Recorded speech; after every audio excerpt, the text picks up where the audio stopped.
నమస్తే అందరికీ, welcome to సిర్లు vlogs. ఒక మంచి ఫుడ్ వీడియోతో మేము ముందుకు వచ్చేసాం.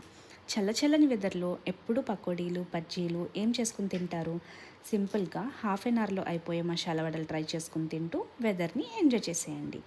ముందుగా పచ్చిశనగపప్పుని ఒక 4 to 5 అవర్స్ నానపెట్టుకోవాలి. ఎంత ఎక్కువ నానపెట్టుకుంటే అంత గ్యాస్ ప్రాబ్లమ్స్కి దూరంగా ఉంటామని గుర్తుపెట్టుకోండి. నానబెట్టిన పచ్చిశనగపప్పులోకి మీ స్పైస్కి తగ్గట్టుగా పచ్చిమిర్చి వేసుకొని ఒక 2 మీడియం సైజ్ ఆనియన్స్ని చిన్న ముక్కలుగా చేసుకొని పక్కన పెట్టుకోవాలి. ఒక 2 ఇంచు దాల్చిన చెక్క, ఒక 10 లవంగాలు తీసుకోవాలి.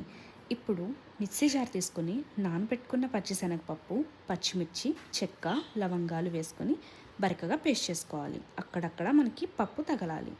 అవి ఒక బౌల్లో వేసుకొని కట్ చేసుకున్న ఆనియన్స్, టేస్ట్కి తగ్గట్టుగా సాల్ట్ అండ్ కొత్తిమీర వేసుకొని బాగా మిక్స్ చేసుకోవాలి.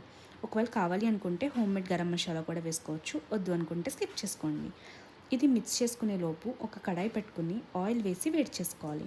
అసలు వాటర్ వేయాల్సిన పనే లేదు, ఒకవేళ వేసుకుంటే కనుక జారైపోతుందని గుర్తుపెట్టుకోండి.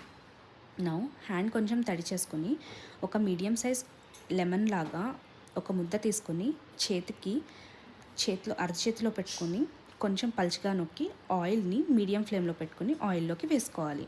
అలా వేసుకున్న వెంటనే తిరగేయకుండా స్లోగా మీడియం ఫ్లేమ్లో పెట్టుకొని కుక్ చేసుకొని వేడిగా సర్వ్ చేసుకొని తింటే బయట క్రిస్పీగా లోపల సాఫ్ట్గా చాలా బాగుంటుంది. వీడియో నచ్చితే కనుక మన ఛానల్ని సబ్స్క్రైబ్ చేసుకోండి. మీరు కూడా ట్రై చేసి మీకు ఎలా వచ్చిందో నాకైతే కామెంట్ రూపంలో తెలియజేయండి. Thank you for watching. Please do subscribe for more videos. Bye.